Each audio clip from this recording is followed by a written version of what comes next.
Hello, welcome to Day One Patch Podcast, episode 488. I'm your host, Ryan Johnson. Matt, you're here with me? I am. We're back in your bunker? We're back in the bunker, because we were watching, almost at the Game Awards. Pretty much. We were watching the Geoff Keighley show. I'm at my wit's end. With Summer Game Fest, you're at wit's end. No, Summer Game Fest is fine. It's a well-produced, well-put-together production. And, most years they have decent reveals.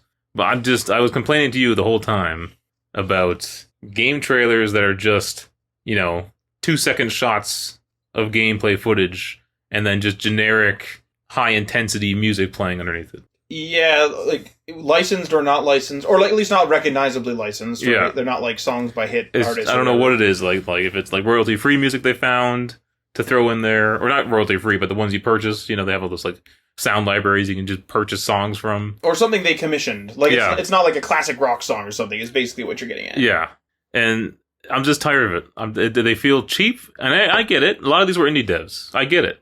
Yep. That's fine. I'm fine with that. You got to do what you got to do. But there was just so much this year, and I'm just like, I'm at an age where I've been watching these for a long time, and I'm tired of them. Well, one thing I noticed a bunch in this was that we got like a preview of a preview. A lot of the things that they showed off, They were sort of like, hey, we're going to show this off, and this other thing, hey, there's a demo coming up, hey, there's a presentation coming up. So it was almost like we got an ad. And then there was a couple of times where there were ads, yeah. They were ads where and I feel like it didn't clearly go to ads, unless I wasn't paying attention enough or something. But no. I was just watching. Yeah. And every now and then you'd be like, okay, welcome back to Summer Game Fest. And I'm like, did we leave? I mean, that's how the Game Awards were, too. That's true. They had more ad-type, quote-unquote, trailers or commercials in them. Yeah. And they mixed it in, so it just seemed like it was the show. What's interesting about that is you, depending on your jurisdiction, can't do that on, like, Instagram and things like that. But yet they seem to be able to not have a badge that says sponsored content. That's interesting. Because I think that rule applies to influencers. And just influencers. Yeah, because if you're just a network or something, you don't have to say, this ad, or they're like, we're showing you ads now. You don't have to put hashtag ad if you're just a broadcast network. Oh, okay. It's an influencer thing where they have to tell people that they're being paid to hawk those products. Okay. Yeah. So I guess they can get away with it. But anyway, we're talking about Summer Game Fest. Before we get into the reveals, Matt, you have what you tell me is a fascinating video game fun fact, so take it away. I do indeed. So you suggested one. Do you remember what you suggested? I said, what was the first blockbuster video game? Because in movies, the what's considered like the first like summer blockbuster is Jaws, right, from 1975.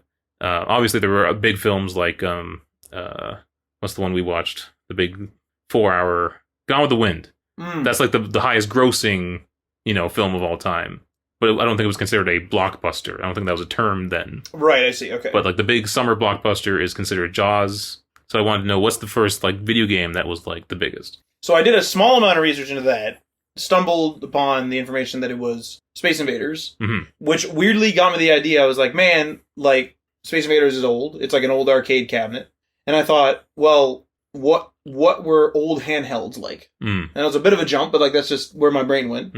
So that's what I looked up here. I looked up the very first video game handheld. So the first video game handheld was called the Microvision. It was by Milton Bradley, and it was released in 1979. It was it had interchangeable cartridges, which is interesting enough, and different games, including licensed games, which I'll get into in a bit. Wow. It featured a small screen, and when I say small screen, I mean a very, very small screen. Oh, no. Well, I have the tech specs listed here in a bit. And it basically, if you look at the picture of it, which I have for Ryan here, it looks like a TV remote. Yeah. It's kind of crazy. It looks like an old TV remote too. Like if you haven't ever used an old TV remote, you're still not going to know what I'm looking at, what we're talking about here. But it basically has this tiny little screen, looks like it's for a calculator. It has 3 buttons. It very, very, very old. It basically had cartridges for games interchangeably. It had the tech specs of an LCD panel and an LCD controller, and each cartridge actually contained its own processor. Those processors were one of two things. They were either an Intel 8021 or a Texas Instruments TMS 1100, And this was considered a unique approach at the time. The screen, like I said, very small. Guess the pixel resolution count. God. Oh, man. I'm going to guess, like, around 100. 16 by 16 pixel resolution. 16 by 16. Pixels. Wow. Early versions of this device required 2 9-volt batteries, which is bizarre in and of itself. Like, telling you, like, hey, I need a 9-volt battery, it's pretty weird. 9 volts are, like, the square ones, right? Yeah, the rectangular prism, more or less. So it required 2 of those, and that's due to the aforementioned Intel 8021 processor. However, later versions only required 1 9-volt battery, and those were the ones that use that Texas Instruments one. I was going to say, I very rarely ever plug in 2 9-volt batteries into something. If I can't actually remember a single instance in which I plugged 2 9 volts into a product. No, and the only real thing that I can think of that uses 9 volts these days are like fire alarms, like smoke alarms. Yeah. And things like that. Yeah. Or a garage door opener outside, like, the garage. Yep. That uses one too, yeah. Yeah, so those are all single 9-volt usage. Mm-hmm. The only ones I can really think of ever using, like, more is always the cylindrical ones. AA's, AAA's, D, C, all that stuff. Yeah. Now, despite the challenges that this thing obviously faced, like, this is, small screen, whatever, not the best UX, even for the time. Like, it's innovative, it's cool, it's whatever. This thing actually had some, modest success, actually. I would actually say it's quite a lot of success, but the site here listed moderate success. And it grossed the company, Smith Engineering, a $15 million in the first year of its systems released. Sorry, did you say what year this came out? 1979. Okay, yeah, so that's quite a bit. I think that's quite a bit, yeah. Say it again, what was it? 15 million. So, I guess in perspective, Star Wars came out in 1977 and had a budget of $17 million. I mean, that's pretty good. Like, for a little TV remote thing. Now, the one thing I found that was kind of interesting, and I didn't really dig into it because this isn't, the business who bought who or whatever podcast, but this is the Microvision by Milton Bradley. But for some reason, it says that the 15 million was for Smith Engineering. So I don't know if that's like a parent company or what that is, but there's that whole thing. Now, what I did do is I gathered a collection of the first 5 systems because I thought, okay, the Microvision, cartridges, it's probably influenced the Game Boy. Mm-hmm. Game Boy wasn't too far off, et cetera, et cetera. The Microvision was one of the first, or if not the first, 1979, right? The Game Boy isn't even on this list. This is the weird thing. So there was another one called the NTEX Select-A-Game, which was released in 1981. It was known for a dual set of inputs allowing 2-player play on the same console. There was also the NTEX, so basically like an iteration more or less, NTEX Adventure Vision. This had a red monochrome display and only 4 games. That was all that was ever released for this thing. Wow. And, yeah, kind of nuts. The next one here is the Palm Tex. I like how we're starting to get toward like, what's the like Palm Pilots and stuff. You can slowly see these names like, well, slowly. I was just thinking when you said Vision, it's like the Apple Vision Pro just came out. Yeah. It's kind of funny. These names are being slowly like figured out even back then. The Palm Tex portable video game system, 1984, only ever had 3 games in its library. That's so crazy. And it used cartridges containing a colored sprite overlay. And then the last one here, because I just looked up 5, including, of course, the Microvision, is the Epoch Game Pocket Computer. Someone missed the mark on the naming here. 1984 was its release date as well. Wait, is it Epoch or Epic? Epoch, so E-P-O-C-H. O-C-H. O-C-H, yeah. So this was also a cartridge-based handheld with additional software built in, and it had a monochrome display. Now, you might wonder, okay, what games were on this little 16 by 16 pixel Microvision, whatever, and I got that listed right here. So, I lost it and accidentally deleted it out of my notes. 1 second. OneNote? More like my big fingers. There it is. Okay. Big fingers using a phone. Okay, here we go. Licensed game. Oh, okay. Okay. I assume they licensed it, but it's certainly a licensed thing. It's a franchise, is what you're saying. Guess it. You know what? Guess it. I'm going to say Jaws. No. Star Trek. Star Trek, okay. Star Trek Phaser Strike. The movie came out in 1979. Okay, so there you go. Well, here it is. It gained attention for being one of the few licensed games on the Microvision. So it was actually licensed. Because back then, things are a little wishy-washy. Like, I mean, not in the 70s, but even in the 90s, it was like, remember Sierra made that expansion for Diablo 1? And then Blizzard's like, the fuck are you doing? And it's like, well, what do you mean? Yeah. And then it's like, okay, let's go to core, let's get this, get this sorted. And then we have the classic games of the time. Just game name, which include pinball. Yep. Vegas slots. This included a 2-player mode on this thing. And bowling. And it also included a two-player mode. Because you would hand it off, right? Hopefully. Yeah, you'd hand it off, and like obviously it's like, especially with something like Vegas slots, it's like, I got 2 diamonds or something, like whatever, right? Like, let's see if you get that. But those were the collection of games that were on here. You know what this sounds a lot like though? Growing up, we had Game Boys, but we also just bought these handheld like game devices, and one was like Yahtzee, and it was like just a non-lit up LCD display. Yeah, and it reminds me of that. It's just like an early version of one of those. Yeah, but that one had replaceable cartridges. Replaceable cartridges. But yes. These ones were like dedicated only that game. So. Well, one thing I would like to point out too is like I've listed 4 games here. There were more than just the 4 games. Unlike the other competitors that came out that I mentioned. Oh, okay. So like that what was it, 15 million or whatever it is that I said earlier, that is a good indicator that this thing was actually doing pretty good. Mm-hmm. At least I think so. I really don't like it when you do research and they're like, well, it's on moderate success. But then like something else, like what did we do? The one video game fun fact was like not Space Invaders, it was like computer space game or something like that. Oh, that wacky arcade cabinet? That's right, yeah. Yeah, okay. And it was like, that thing didn't exactly make $1 billion, and it was considered like, it did pretty good. Mm-hmm. So what would you call it? The adjective, like, I want the numbers. I don't need the adjective of like good, bad, ugly, whatever. Yeah. I just want the numbers, and then I want like the surrounding numbers. Yeah. And I would say the fact that this thing had like more games than the others is a pretty good indicator. And it was the pioneer. Mm-hmm. 1979, first one. Yeah. First handheld gaming system. And that's it. I mean, I just thought it was interesting that we didn't have a Game Boy on this list. There wasn't a Game Gear on this list. I think there wasn't. What did you look up the most? What were the search parameters? Literally, I just looked up like what was the first handheld video game system. Okay, so yeah, and then like what were like. Then I was like, okay, well, like list me the five of the most 5 of the earliest ones. Yeah. What's so fascinating though is again, this always seems to be true, is that the pioneers never are the ones who make it.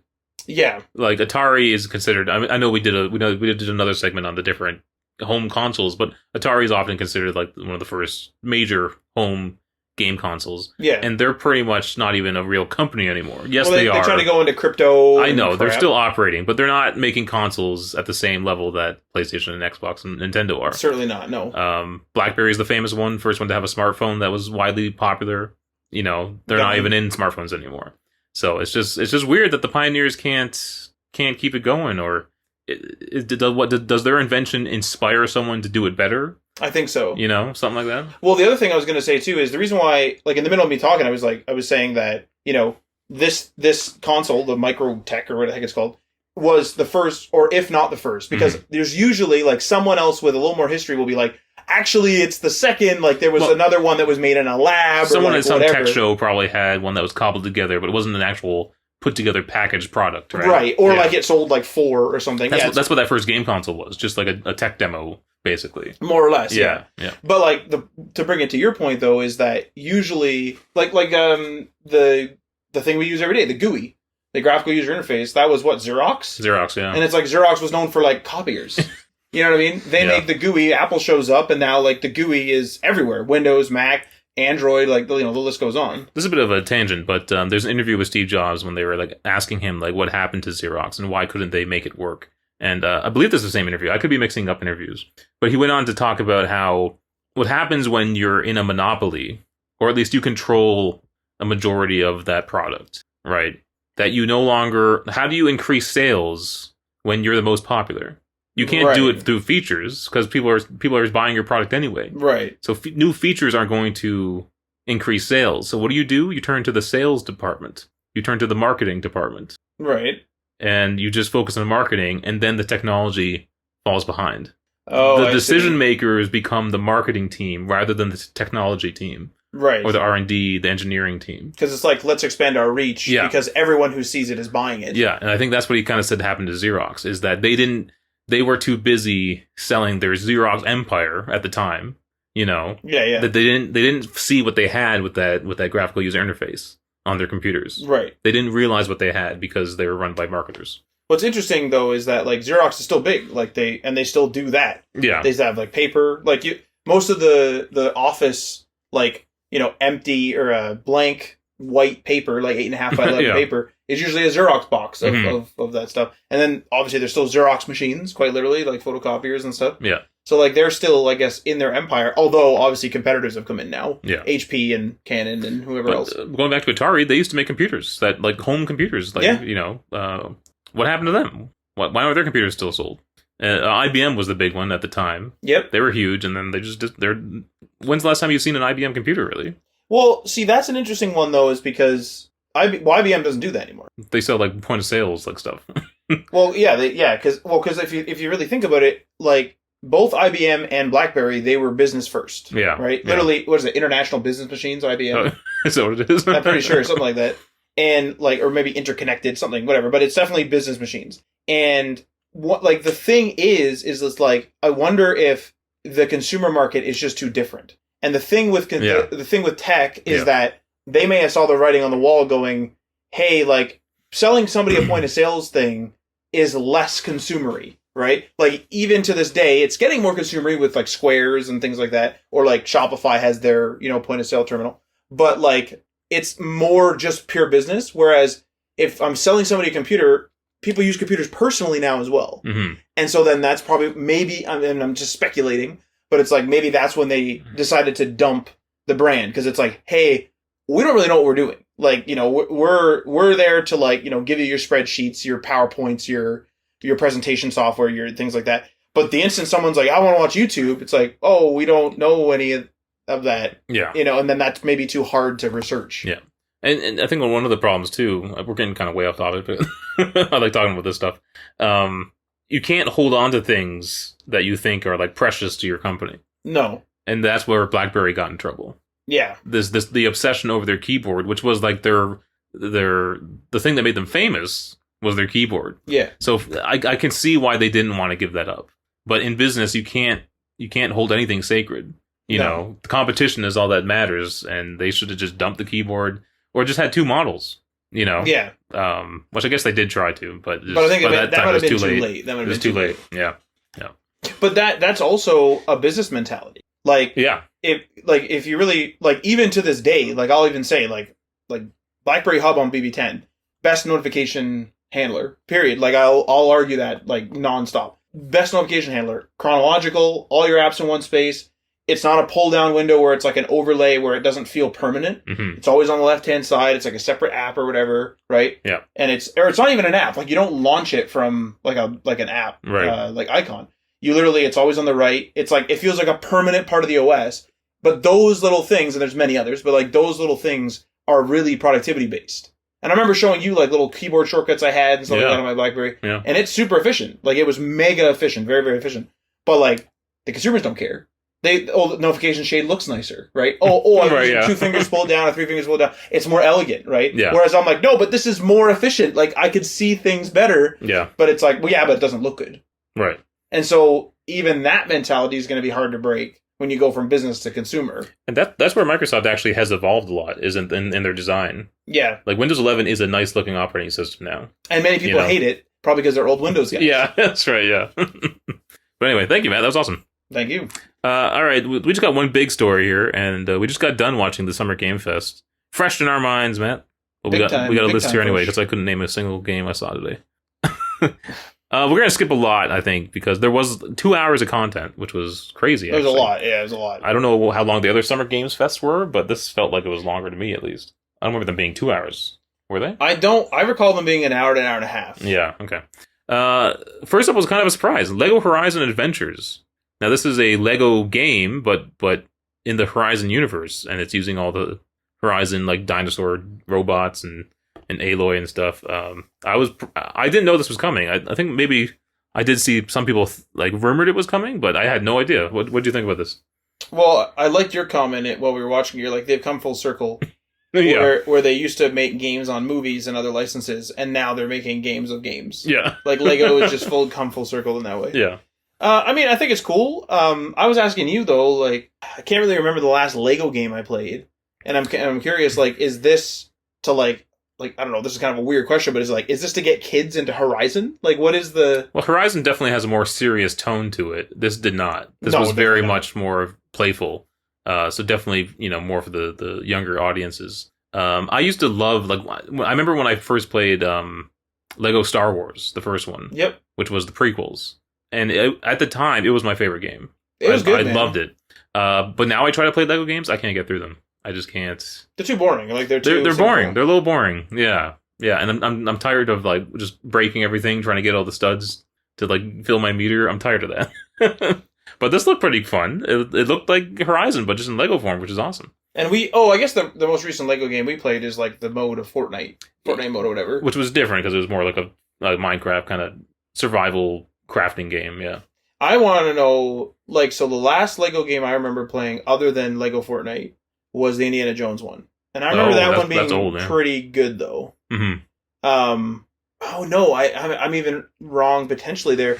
Lego City Undercover as well. One of those. It was either Lego, one of those. That came out after Indiana Jones. I don't know if you played them when they came out, but... That's the question, I think. But, so Lego City Undercover is kind of like the GTA, I guess, if you will, of Lego. And then the other one, I remember playing what you just said, Star Wars, but I had the complete collection. So it was the prequels and the old ones. Mm-hmm. And I remember getting bored too. I was like, man, this game looks really cool. It is fun, but it's 10, 15 minutes in, you're like, holy cripe. Yeah. You know what I mean? Yeah. And I felt like Indiana Jones was a step forward. And I felt and I didn't complete it though, to be fair. But then I felt like Lego City Undercover was another step forward. And then I feel like Fortnite was also a step forward. Mm-hmm. But that one's kind of a fork because it's a little different. So I'm curious how much of this game are they going to use any the survival aspects, because this is a game where you're out in the wilderness, you're hunting creatures, whatever. Are they going to use any of the survival stuff from Fortnite, the Lego Fortnite? Well, in Horizon itself, there's crafting. You collect resources and stuff and craft things. So, I mean, that could definitely make its way over. I'm just wondering how... I don't know about survival, though. How big is this world going to be? That's a good question. Because the other games that I played, the GTA one was big-ish, but it wasn't totally, absolutely ridiculously massive. And Horizon is a big open world game, and particularly Forbidden West, massive world. Okay. Too big, I think. I never finished that game because it's so big.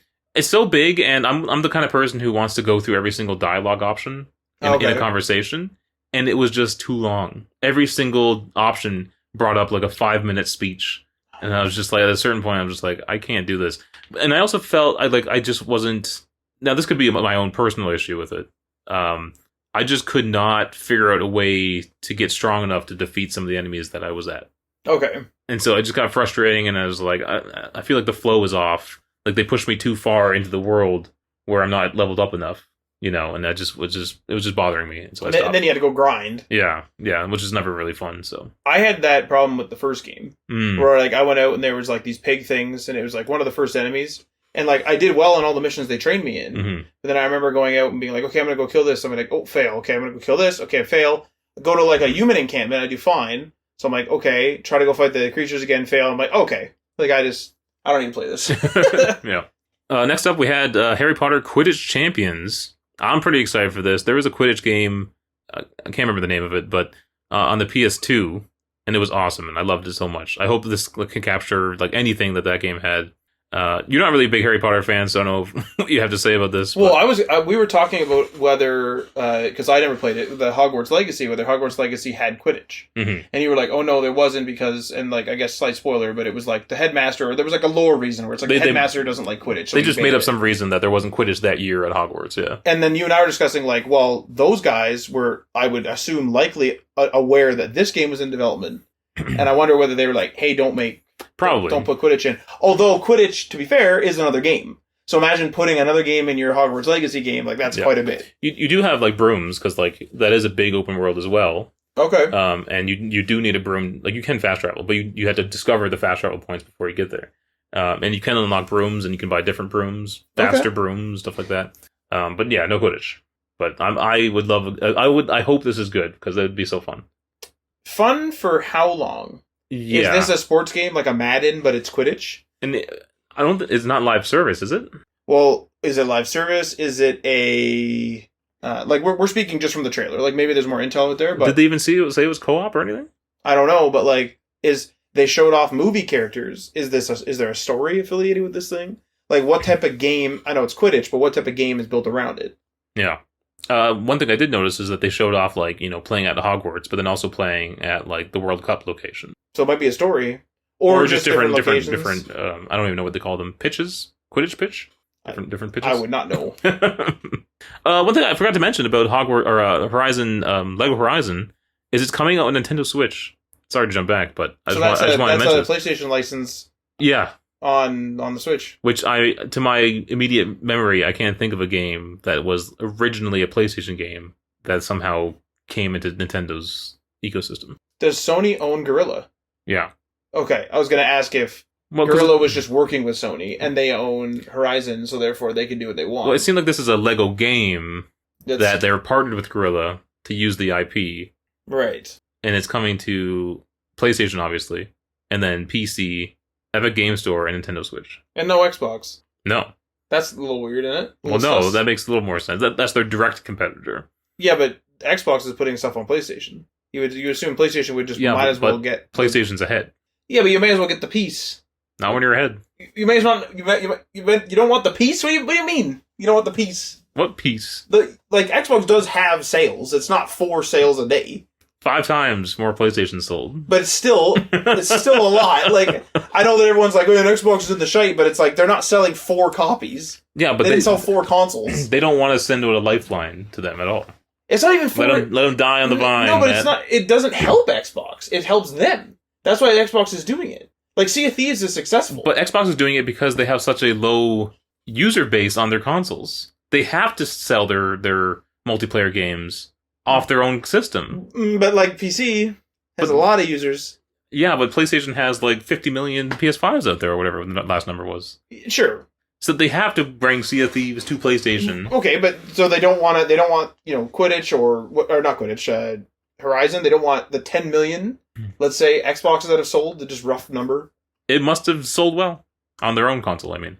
That was a big game, though. I'm sure that cost a lot of money. But Horizon? Yeah, and then it got Breath of the Wild again, where Breath of the Wild came out and knocked it off its pedestal.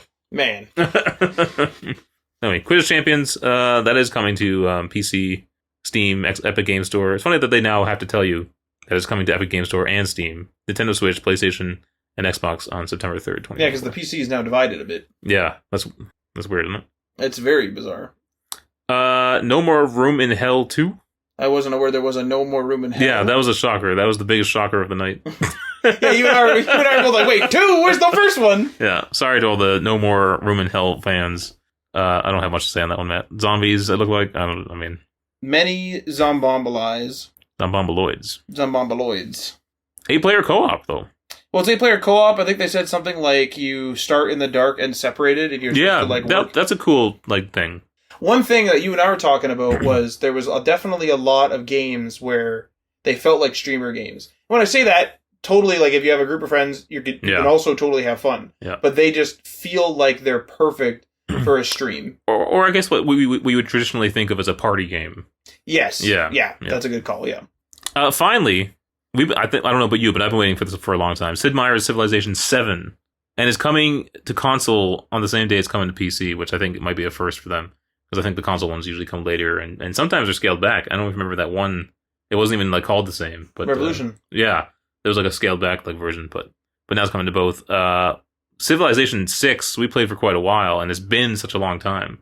I was a Civ 5 guy, though, big time. You didn't care much for 6? Or? Didn't care much for 6. Really? Okay. My problem with 6 was that it felt like you could build the cities out. So, like, in 5, you just more or less had one tile, and then you could improve the tiles around your city with certain things, right? But in Civ 6, it was like, hey, like, actually go out and be like, hey, I need a religious district. You don't just click religious district, wait the turn, you actually place it, right? That type of thing.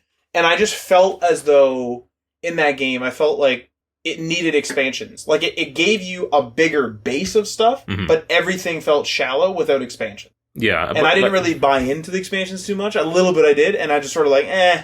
I think what they're going for, though, is, like, they wanted you to, like, if there was, like, a combat situation, you could be able to target, like, certain districts of the city. Sure, certainly, Take out their industrial, like, district and hamper production and stuff like that. So you could be a little more tactical that way. and then also more kind of fine tuning your city, what kind of city you want it to be. Because like sometimes you don't have the resources to put a factory in that location, or this place is great for a research facility or whatever, you know. So I like that kind of stuff. But that took me a while to get into, to actually learn that kind of mechanic. Yeah, I need a lot of Aaron's help on that one. Well, Aaron knows, like, Aaron takes forever on his turn because he like knows all the numbers and all that stuff, and that's like a totally different way than I usually play. Did you guys like actually get to the end of Civ 6? Like, were you playing on, I guess, Deity or whatever the highest difficulty is? No, we went up just one, I think. Okay. From whatever the default one was, yeah. I got to Deity and like was consistently beating Deity in Civ 5, and I was like, okay, I've played Civ 5. Yeah. No gameplay though. It's not coming out until 2025, but we don't get to see what it looks like yet. Yeah. I wonder who will narrate the game. Sean Bean once again. Maybe? I mean, his voice is pretty great in Civ. Pretty good. 6. You know what I want actually from Civ 7? I want the damn AI to be smarter. I really don't like how stupid it is. Where like I'm having a great conversation with an AI for like literally 100 years, and all of a sudden it's like denounced, and it's like, wait, what changed? It's like just denounced. Sometimes they're pissed about, you know, you built a city too close or whatever, but they have a lot of stupid things where it's like, this guy likes to build a lot of cities and you're not doing that. It's like, this is what? I don't like when they get angry at you, like you have such a small army, and it's like, but I'm not. You want me to be a threat to you? And then you build it, and they're like, "Why is your army kicking around?" Yeah. And it's like, well, Christ. The negotiation stuff could be a little better, and I do want more of a government role. They had policies in 6, right? But I want it to be more like laws rather than policies. It felt like a deck of cards in 6. Yeah. And I feel like I agree with you. Like, I feel like it could do. I want to be more of a ruler of my country than just fighting wars and you know. Yeah. So, but I don't know. I don't think we'll see that. But anyway, Dragon Ball Z. Yeah, none of us know anything about Dragon Ball Z. So Street Fighter 6 getting a Fatal Fury crossover. I felt so bad about when they brought out Street Fighter. Like I told you, I was like, because I just don't play it. Like, so I don't know if it's good, bad, ugly. I don't know, whatever.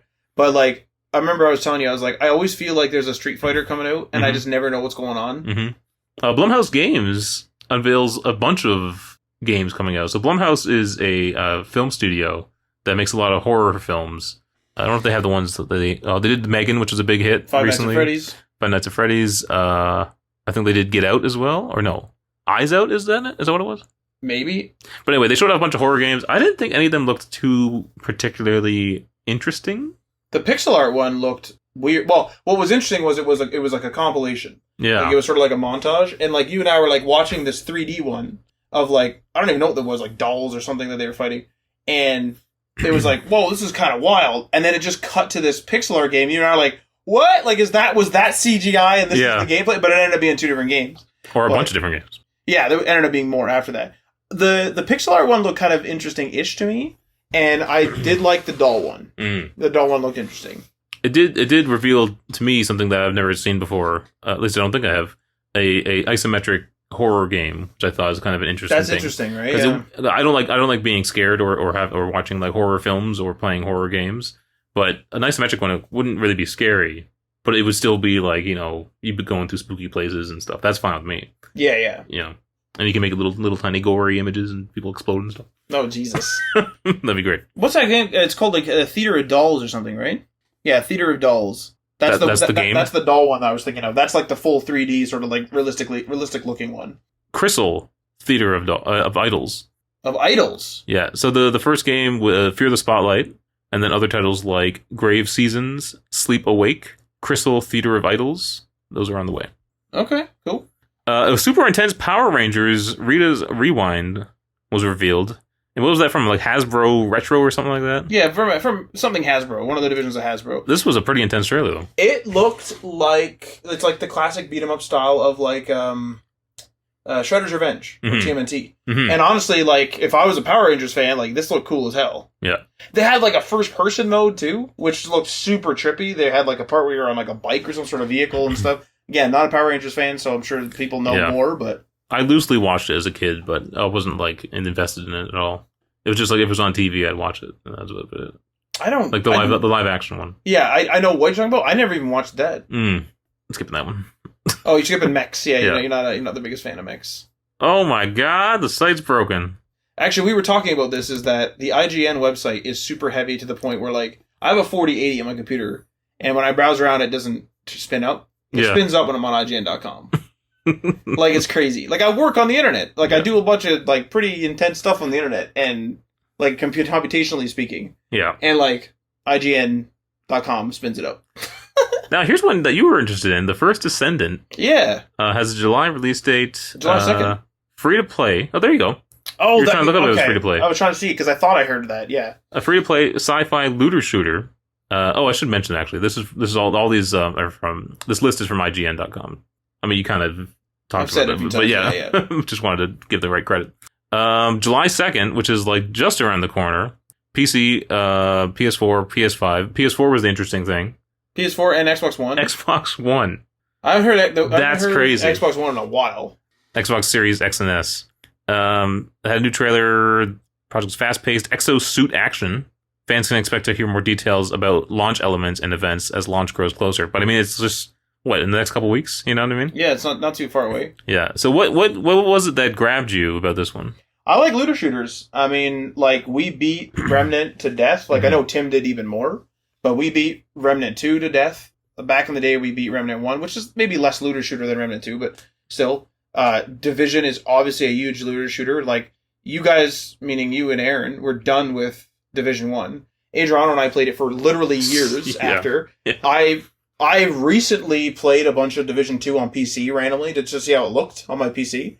And, like, I played a bunch of that. Like, I like looter shooters, I think. Well, not I think. I like looter shooters. Yeah. I mean, they definitely have that kind of addictive quality. That's what I like about it. It's just sit down and just sort of like, I'm just going to go see if I can find this gun today. Yeah. And, like, every new encounter or whatever, every boss you beat, it's like, there's the possibility of getting better gear than what you currently have. Yes, yeah. Yeah. And Outriders, we played the absolute death out of Outriders. So, or at least I did. Yeah. Alan Wake 2 getting DLC called Night Springs. I believe it's like 3 episodes or something like that. They kind of call it. That sounds right. And the control lady is back. Yeah, which makes sense if you've played, because they've combined like the universes of Alan Wake and Control. Like the Alan Wake like event is what the Control, what would you call that? Institute? Agency is like they investigate those kind of things. So it's kind of cool that they're all like coming together now. It's out tomorrow as of the recording, or just the day after the Summer Game Fest itself, which was kind of crazy. So it looks pretty good. But they announced physical editions. That's right. And you were upset by this. Well, I just said, like, I'm like, we don't need to get bogged down in, like, constantly re-releasing the same thing. Like, if you want it, like, fair enough. And, like, I guarantee I'm biased in a way. Like, if Fallout re-released an edition, I would buy it, right? For sure. Like, I understand. Don't you have the physical copies of Fallout in that one collection you bought? Yeah. But, like, I'm saying I wouldn't get upset if they released. But I'm just sort of at a point where it's like, I feel like, specifically AAA or quadruple A, if you're Ubisoft, gaming is like kind of, it's getting bogged down in budgets, timing, releasing bad things and unfinished, it's in a weird spot. Mm-hmm. And I just feel like it's not the time to bog down more. But again, like obviously the devs aren't making the physical thing. It was just a comment, offhand, but. Well, because like Alan Wake 2 was only digital. There was no physical copies. Oh, there never was? No. I did not. Okay, I didn't know. So this is the first time they're having physical copies of it. Okay. And they announced like a collector's edition, so you'll be able to get like all different like figures and whatnot, and items and stuff. But I understand your overall point. Why keep re-releasing things? I mean, Skyrim released 10,000 different times, right? But I guess that's just the nature of the developing hardware. Like it keeps it current. It's. I would assume it's relatively fast to make in-house. Maybe even get like your B team or whatever if you're a big enough company to have that, or hire another studio to do it for you. And then, I get it. Like you're keeping your game current. Yeah. Fair enough. But it's just, I don't know, when they announced this, I was just like, man, like I think we need more AAA games that are like trying to fix the state of AAA or quadruple A gaming rather than being quadruple like, Skull and Bones, fuck. Skate, and they even said they're still working on it. Featuring Tim Robinson. At least the trailer was. That was a bit weird. Yeah. It wasn't as funny as his like sketches. M Corp, I think it was. Yeah. It felt very much like they like, hey, you're funny, dude. We're gonna hire you. Please write us a funny sketch for our commercial. Right. And it was like, okay. You know what I mean? I thought it was entertaining, but definitely wasn't. It was entertaining, but yeah, it always feels awkward when it feels like they didn't want to do it, but they were hired to do it. You know what I mean? You know what I'm a little bit worried about is Skate being developed too long? Is it being cooked too long? Well, when did development start? I mean, I think it was. I want to say it was announced like 3 or 4 years ago. I kind of feel like it's been like 5 years. It's kind of crazy for a skateboarding game, to take that long to be developed. But I mean, hey, I'm no developer. Especially when this isn't the first one. Mm-hmm. Like, here, you keep going. I'm going to take a look and see when this thing was first announced. Okay, remember, was Skate the one that like people loved, but then there wasn't a lot about it? There wasn't a lot of releases after? Well, Skate 3 is like a cult classic if memory serves. That's what I'm thinking about. Yeah. And like people wanted a sequel, right? Yeah. That's all I know about Skate. Well, one thing I'm wondering is, are they going to make this a live service game where they're going to have like battle passes and like skate passes or like fucking... I mean, you totally could with different skateboards, skateboard different passes. Skate outfits, different skate parks, locations. Like it's endless, First announced 2020. I mean, that's not that long. They made a joke about it at the end where it's like we're still working on it or something like that. Yeah. But that's not that long. Well, they said playtest this year, end of this year. Like I think it said the fall or something. Yeah. And it's just a playtest. I mean, Suicide Squad took 10 years. I don't want to rush people to be clear, but I just feel like the bones were there. Maybe they weren't. Maybe they need to redo it. I'm not a game dev, but a lot of time spent on Valorant. A little too long, I think. Yeah, I'm not even sure what they showed off. Oh, it's coming to console. PS5 and Xbox Series X and S. Which is surprising that wasn't earlier. It's been out for a while now. Yeah. I remember they had that great campaign, though, where like people were playing it on Twitch, and the only way to get a copy to play it in early access was to watch Twitch players play it. And then you would randomly get like a key. Man. That's genius, though. Some of these people know how to fucking market. That's genius. Yeah, it's kind of crazy. Yeah. And it made it like an exclusive club that you all wanted to get into, and it just kind of rose its popularity up, You told me that it installed a whole bunch of crap for anti-cheat on your computer. Well, it was difficult to get off because of the anti-cheat. Okay. And so when I installed it because I don't remember a couple years ago, or even maybe last year or so, Xbox announced that all the Riot Games like stuff was coming to Game Pass, and like everything was like unlocked, like all the skins and stuff. You remember that? So I was like, okay, I'll try Valorant. I'll get in there, see what it's all about. It's a popular game, kind of like Overwatch in some ways. And so when I installed it from Game Pass, it had me install the Riot launcher, and then the whatever anti-cheat software I needed to install, then the game, whatever else. And for the life of me, I could not get the Riot launcher off of my system. It just wouldn't uninstall? Yeah. I could, even if you went into like the uninstall programs thing in Windows, just wasn't there. What the hell? It was just stuck. It was pissing me off. What did you end up doing? I don't actually remember. I think I had to look it up and maybe I had to disable the anti-cheat thing first or something like that. Yeah. Man. So it was not good. But console, then it's just on the console. Maybe I'll give it another go there. That'd be easy enough for you. Yeah. Among Us. It's getting an animated series coming soon. But the developers announced, which I think is Outer Sloth, which was a way for other indie devs to make money. To get their projects funded. It kind of felt like, just from the presentation, it kind of looked like a charity where they were helping fund other projects. Meant to lend a hand to indie developers. And then they showed off some of the games from that. During the week, another one you had interest in.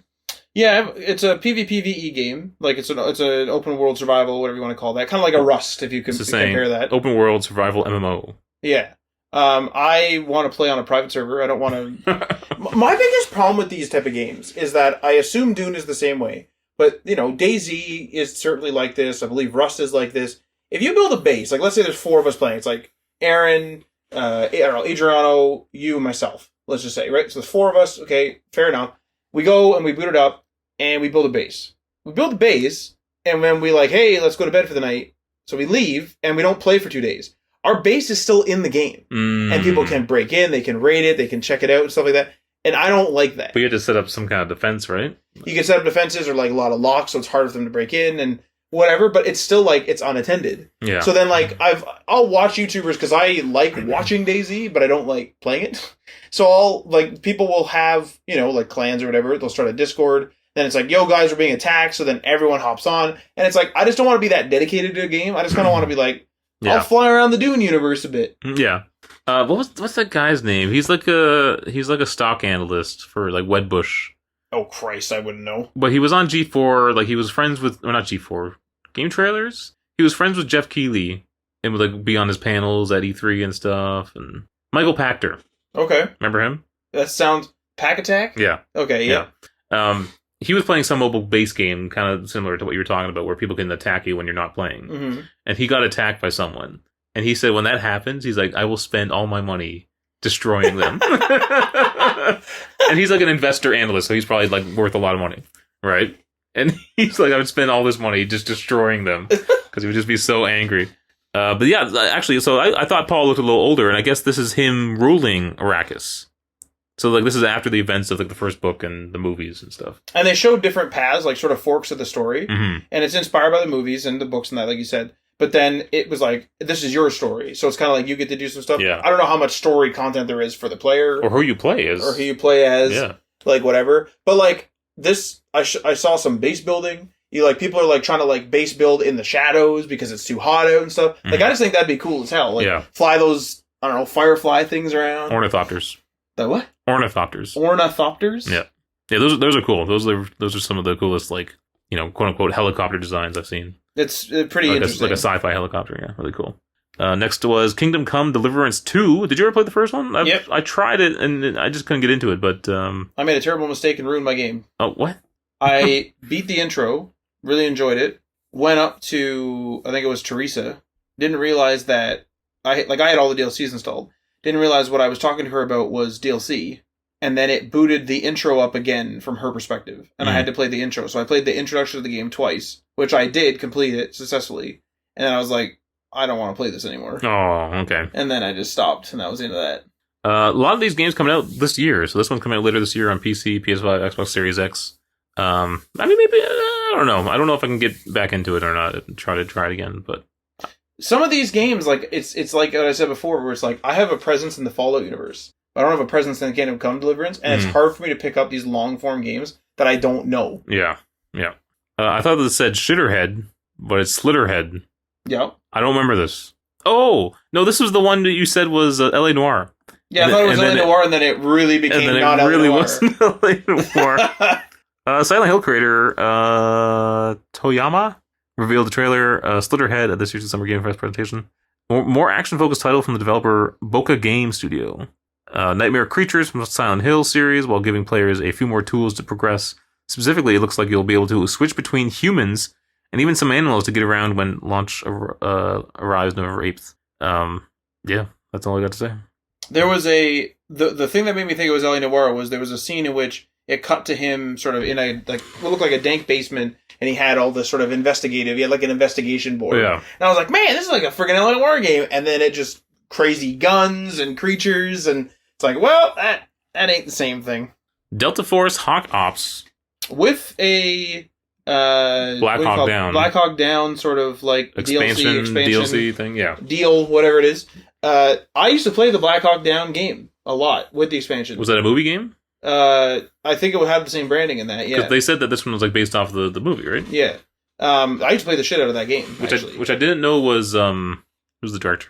Ridley Scott. Yes. Oh, yeah. Holy shit. Yeah. Okay, good. I didn't know that was him. So that was a surprise. But this looks cool. It did look cool. It looks like a game that's going to be fucking hard, though. You think it's more like Arma. Or like a simulator? Yeah. And I envy watching the people playing it, because I'm like, man, it's super cool. Mm-hmm. Like, I love the Arma, where like, in Arma, where like people can you're just in the open world, and it's like, we gotta do a mission over there. And you, the players, determine like, hey, well, let's get a tank, let's get a helicopter, let's get a Jeep, whatever. Yeah. Instead of the game being like, hop in that Jeep, get down there, or whatever. Get that resonator. Yeah, get that resonator. I envied it, but then I get into combat, and I'm like, who's shooting at me? And I'm just like, on the ground, usually prone, get shot once, I'm like, okay, let's just Alt F4 this.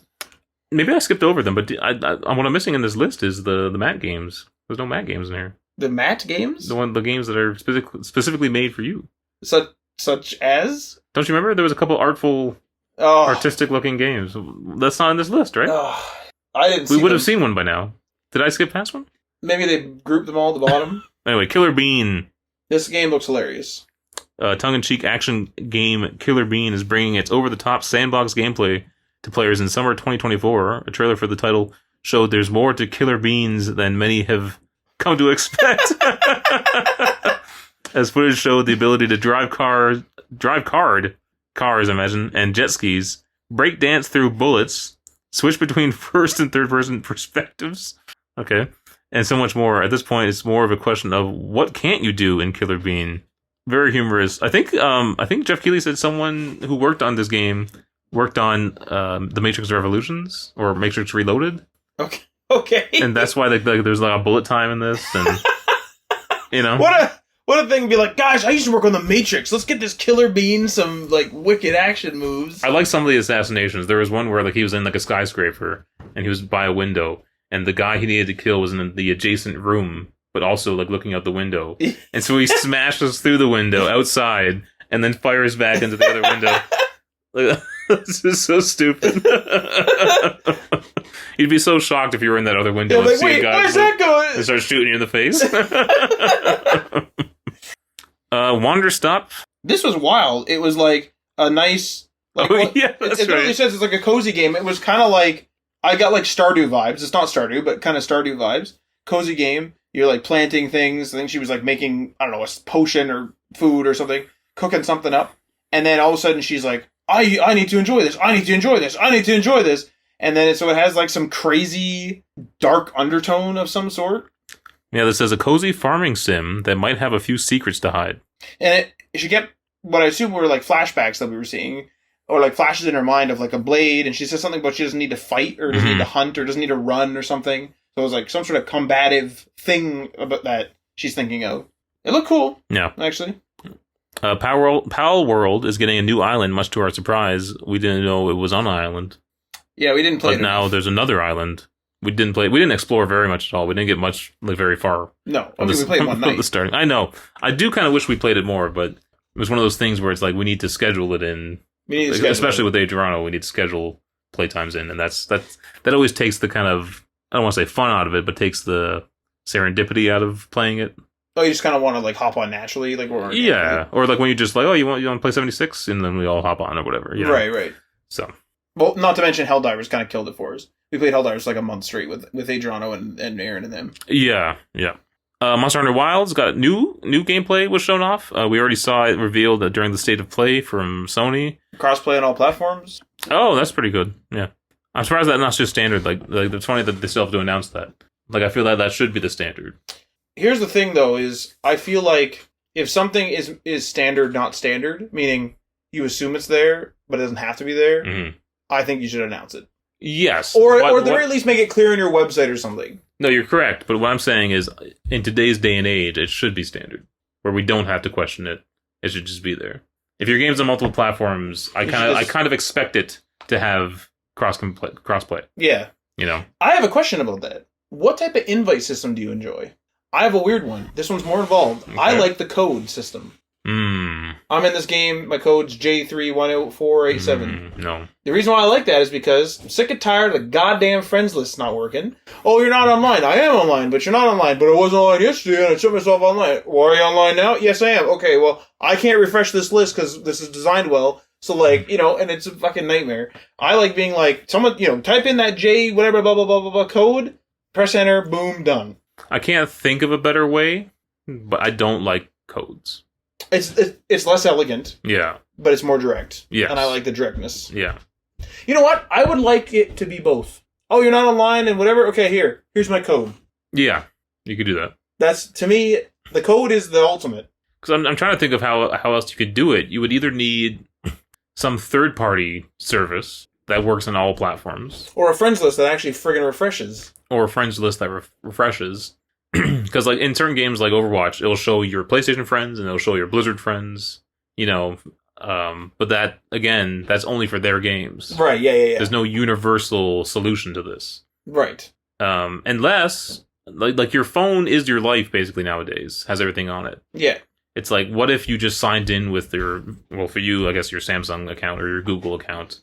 I would sign with my Apple account, and then it just has all your contacts on there. And if they also play on some other system, it would just show up there, and you would know. Like you need some external third-party service to bring all these things together. Well, Epic does to an extent, like on Remnant 2. But they need to add that support though. That's the problem. Yeah, and that's the quote unquote not standard thing. Yeah.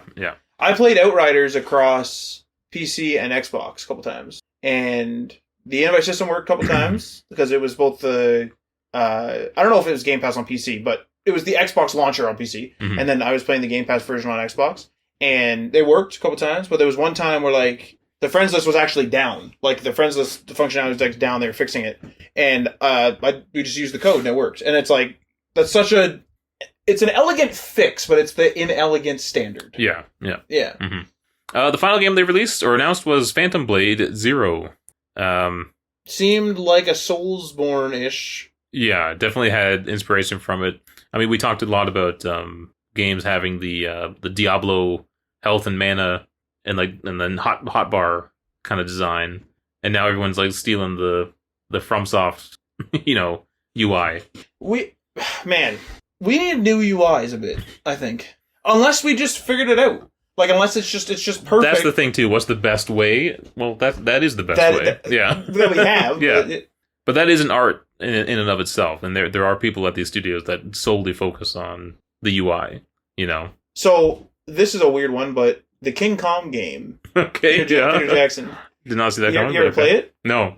Doesn't have a UI. Hmm. When you want to check how many bullets, you click a button and your guy tells you. 15 bullets on backup. Or he won't tell you exact, so sometimes just say, I have enough ammo for now. That's interesting. I fucking love that game. Wow. I probably beat that game 20 times. Really? Because it's not that long. Yeah, okay. That game is really good. But that is an innovative way of showing your UI. There's also things like in Dead Space, where like it's on your suit, but it's in-world. That's right, like on his spine your and that. Your suit actually shows what's going on, I had a bone to pick with that, though. Okay. He can't see that. That's stupid. Yes, I know. That is one thing, yeah. And it's like, he can't see that. Why the fuck would it? Maybe it's just an artful thing, but he actually has like a dial on his wrist or something, Maybe, yeah. Yeah. There's a reason why in Fallout, I always use, although it is apparently more inefficient, it kind of is I use the proper Pip-Boy. I don't use the view that just sort of like pops up like it does in Power Armor. Yeah. Because in Power Armor it makes sense. There's a HUD like literally in universe. Yeah. In the helmet. But like I actually want to like pull up my arm and look at my Pip-Boy. Yeah, I do too, yeah. Okay, good. Even though like sometimes, at least at the start of 76, like the animations weren't running very well. And so it was just like a smoother experience just to have it show up. I've definitely done that to save frames, yeah. Which is a really sad reality. Yeah, but on PS5 it's not an issue. Yeah. All right, what'd you think of Summer Game Fest, Matt? I'd say like... Would you grade it? This is based on the games that I would play. Yeah. 6.5 or 7 out of 10. Yeah.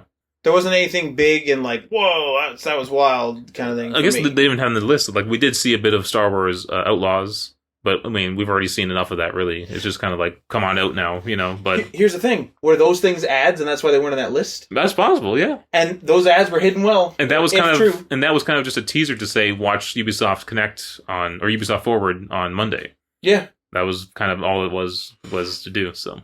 Yeah, I'm kind of with you there. I think it's 6.5 or 7. It wasn't the biggest exciting year, but it was fun. I think it was enjoyable. It didn't feel long, even though it was 2 hours. So that's always a positive. I think the presentation itself was well done. The games just weren't all that for me. Yeah, same here. Yeah. No Death Stranding. We didn't get a Death Stranding 2.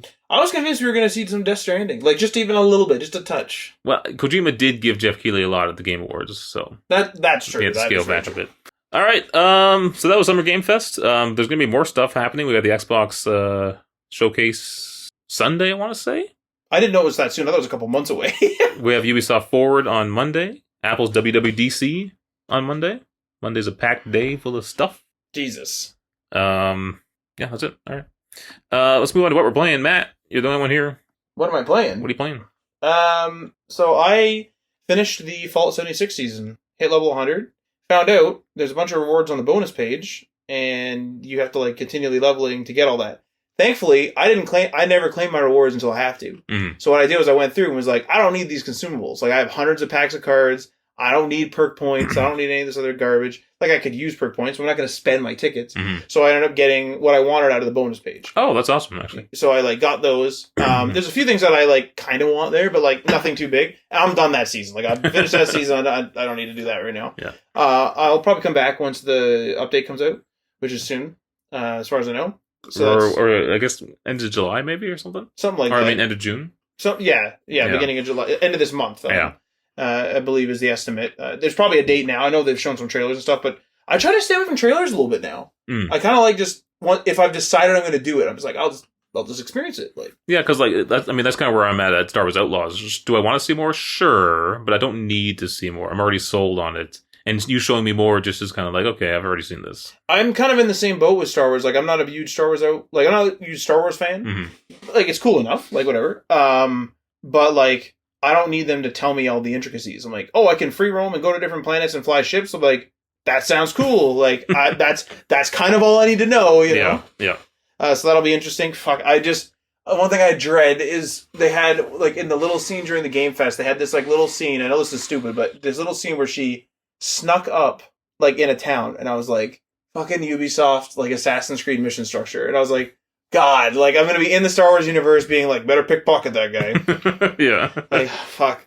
Follow him back to his base. He's going to keep turning around looking. It's like, oh my God. So I just hope that's not the case. But no, other than that, I can't really remember what else I did. I've been meaning to play Fortnite. I just haven't gotten around to it. I did a bit of Apex. That was great. I started playing 76 with another buddy just to try it out. Like, I'm not fault first or anything. It's on Xbox. And it's really weird having to walk around and, like, manage inventory and stuff. It's cool, though, but it's kind of interesting. And other than that, honestly, like... Did a bit of Diablo? A little bit of Diablo, trying the season. I'm playing with a couple of guys that know the season and all that stuff. They know, like, hey, go to this site, get the build, whatever. So I'm trying that in this game. Mm-hmm. I'm enjoying it so far, but I can feel it being like, when I get to the end of, like, this leveling and everything, I'm going to be like, okay, now what? What's the point? Like, that's my problem. Yeah. But I want to try it. I'll give it a try. You know, I'll let it kind of settle. So there's that. And there was something else I played. X Defiant. Quite a bit, actually, of X Defiant. Oh, yeah, that's right, yeah. I've been playing X Defiant pretty, not religiously or anything, but like a couple times a week. It feels like old school Call of Duty. Yeah. It's a little refreshing, but at the same time annoying because everyone's like so damn good at the game. Well, one thing I've confirmed is I am about 10x better with an Xbox controller. Oh, really? Wow, okay. And I always kind of assumed that I was, because I usually play shooters on Xbox. And I always kind of... I don't really like the DualSense, actually, truth be told. And, you know, whatever, I'll still play it. I was starting to do really bad in X Defiant. Like stupidly, foolishly bad. And then I booted up X Defiant, and I was positive almost every round on Xbox. And I'm like, okay. It's interesting that PCs can take both controllers. The consoles can take third-party controllers. Why can't you easily, you know, use a PlayStation controller on an Xbox? I'm sure they've done something. Or vice versa. Like, why isn't there like a dongle you can just plug in that converts it to the right signals and stuff? I remember Best Buy back in the day, like PS3 era, they had one of those. Yeah. I don't know if it worked, but... Yeah. For myself, a couple mobile games. And one is not necessarily considered a mobile game. But Assassin's Creed Mirage on my iPad. With bad performance, you told me. Yeah, so I've been interested in all these games coming to Mac and iOS and stuff like that. As far as I can tell, Resident Evil, those games run decently well. Death Stranding runs okay, does have some performance issues as well, particularly on iPhone. But then Assassin's Creed Mirage was just like really low frame rate, and I had it on medium settings on the iPad Pro with the M4 chip, which is the latest Apple M4 or Apple Silicon chip. So it has like the best graphics for, you know, a mobile Apple device. And yeah, it was a little slow, little frame droppy. That's not good. I only played like 20 minutes in just to capture some footage that I'm going to upload to our YouTube channel. So maybe it gets better later on, but I kind of doubt it because I'm just in the city, and that's where it was getting all bogged down and stuff. I want to know, like, it's an M4 chip. Would it struggle the same on a computer, like on a laptop? I don't know. Death Stranding runs a lot better on this than it does on my iPad. And I'm curious why that is. Is it thermals? This is a better chip. It's a better chip. This is an M2 Max in my MacBook. So M2 Max is better than M4. Yeah, if there's no I guess you call it a suffix. If it's just M1 or M2 or M4 in this case, it's like the lowest end of the chips. Okay. Then the next level up is Pro. So M4 Pro, which isn't out yet, but just for our discussion here. And then it would be M4 Max, which is equivalent to this chip, right? And then M4 Ultra, which is the highest end one. And is Ultra in like a higher, like a desktop? Like what was it in? It's in the Mac Studio, which is just like a kind of a thicker Mac Mini. Oh. And then it's in their Mac Pro Tower. Okay. Is that still a garbage can design? No, it hasn't been for a while. Okay. It's in a tower design where the whole thing lifts off and okay. stuff, yeah. So that was a little disappointing, but I'm going to try to keep playing it. One awesome thing is, though, it does have Ubisoft Connect support, so my save was able to come over because I already beat the game on PlayStation. And then all my achievements unlocked in Game Center on my iPad. So that was nice. I've been kind of like cheating on my on some of my games. Like I've been top of the leaderboard on Xbox for a while because I've been bringing games over from whatever, or like cross-play games, or not Ubisoft Connect, but like if I play like a free-to-play game, I have the same account. Yeah. And I like sign in, like Xbox or PlayStation respectively will like cash in all the stuff I've done on the other platforms. So like there's that leaderboard every month on Xbox that shows you like, oh, like how much gamer score did you gain out of your friends? And I've been at the top of that list like 3-4 months because I just keep for whatever reason I like play a game that's like ding ding ding ding ding. Yeah. One thing I like, Apple is slowly getting more into gaming. It's slow, but it's very happening. slow. Yeah.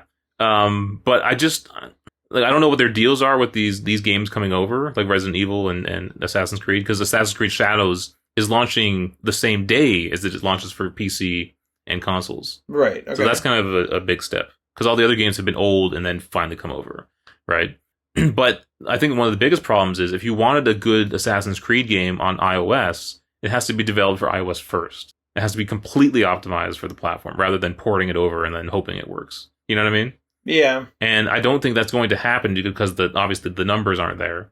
And it's like Apple needs to either pay a company to do it, or actually buy a studio and make their own games. I think that's the only solution to get like high quality AAA games running nicely. Well, I was going to say, like, I don't know if there's a performance slider.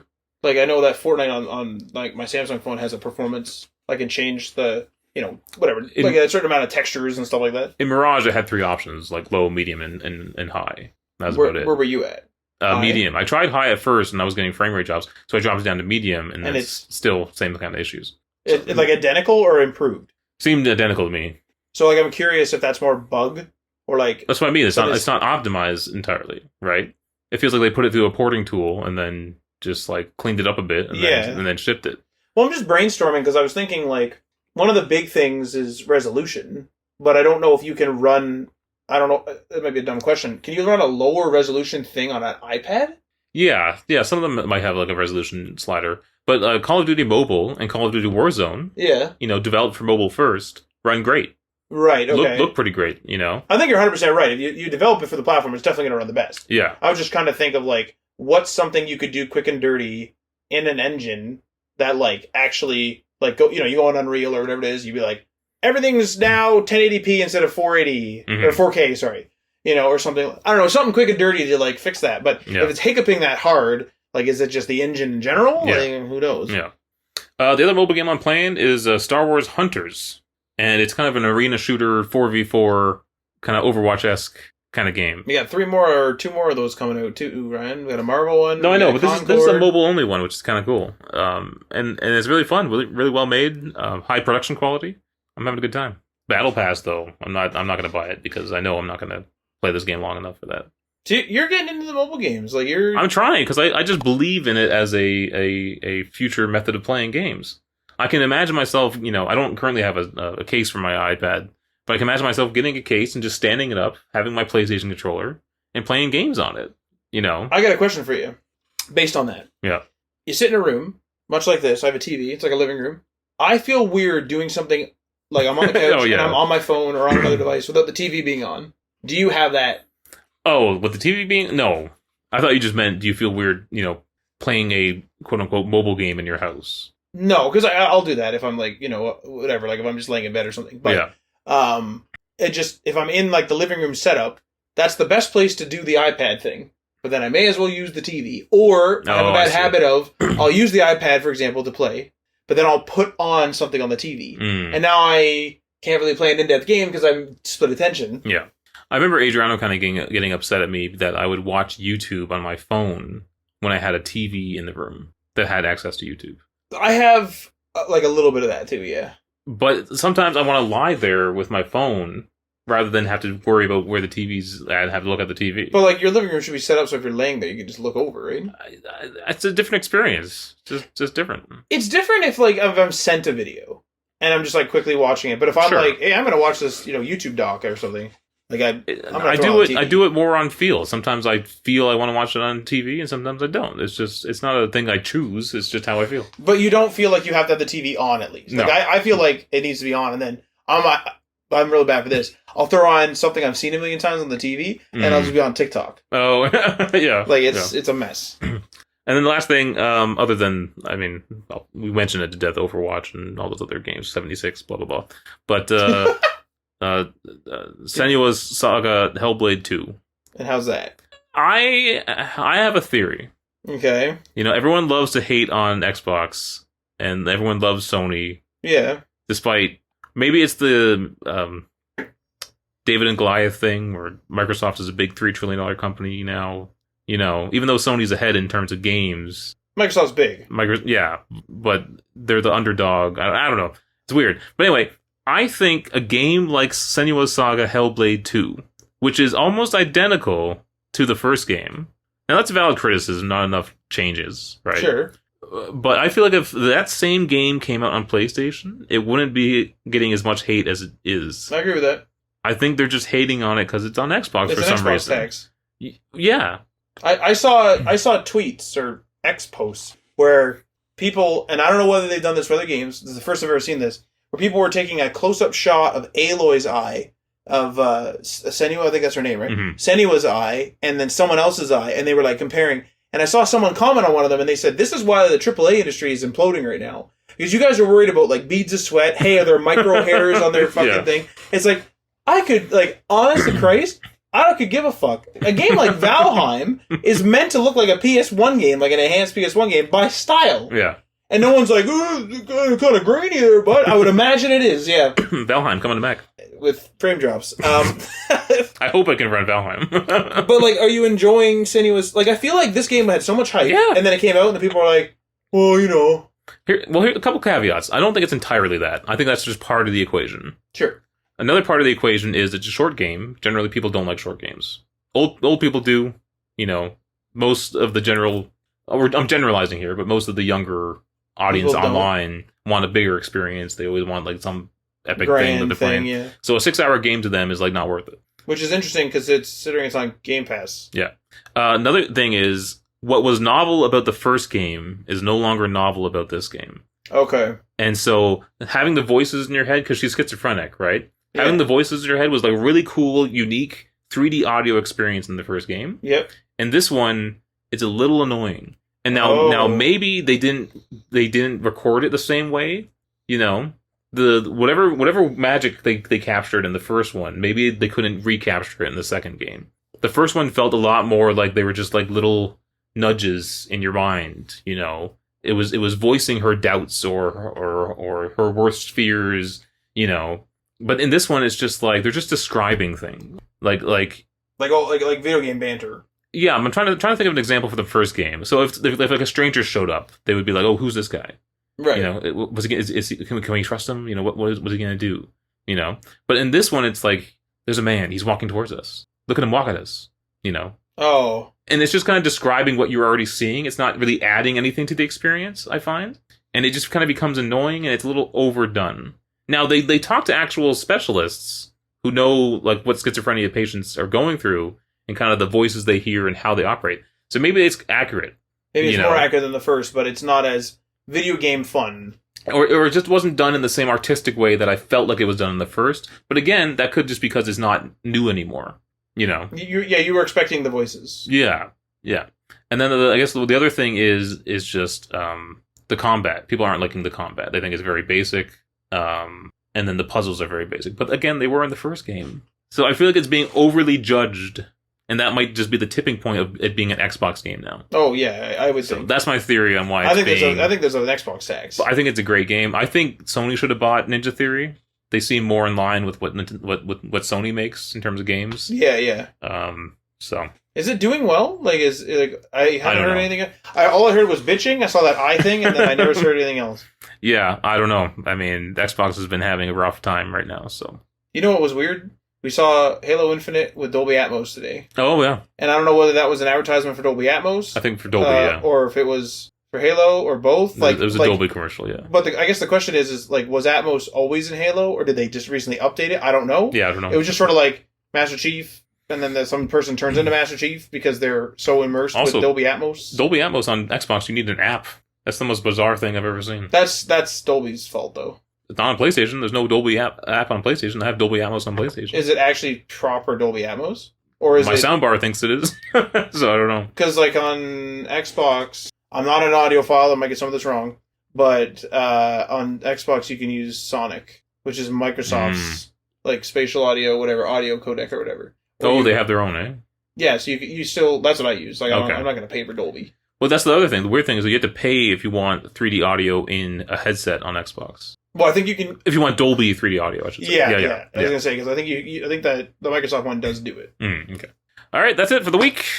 I'm sorry I couldn't stream last week because you guys started Halo Combat That's Evolved. right. Halo Combat Evolved. Man, holy Christ, that game old. Yeah. That's one of the stories we missed, actually, is that it's now rumored to be coming a remaster of it again. Of a remaster, yeah. And potentially coming to PS5, which would be crazy. That would be crazy. Seeing Halo on the PS Store would be fucking weird. That's like Mario showing up on the PlayStation Store. Like, it's weird to have the main mascot show up, you know? I think, for me personally, Mario on the Xbox Store would be even weirder. But I'm just saying, like, giving up your main mascots is very bizarre. So, but yeah, hopefully I can join next time. My internet's still been in and out. Some days it's fine, and then some days it drops out at nighttime. Like, well, you and I, we were like literally about to go on. We're like, okay, let's go live. I literally go live. You drop. I'm like, yeah. Did the power go out because there was a big storm? Yeah. And then it's like, no, internet. All right. But you can catch that twitch.tv.com twitch.tv/JamandPatchMedia. Wednesdays 9 p.m. Eastern, and we'll see you guys next time. Peace.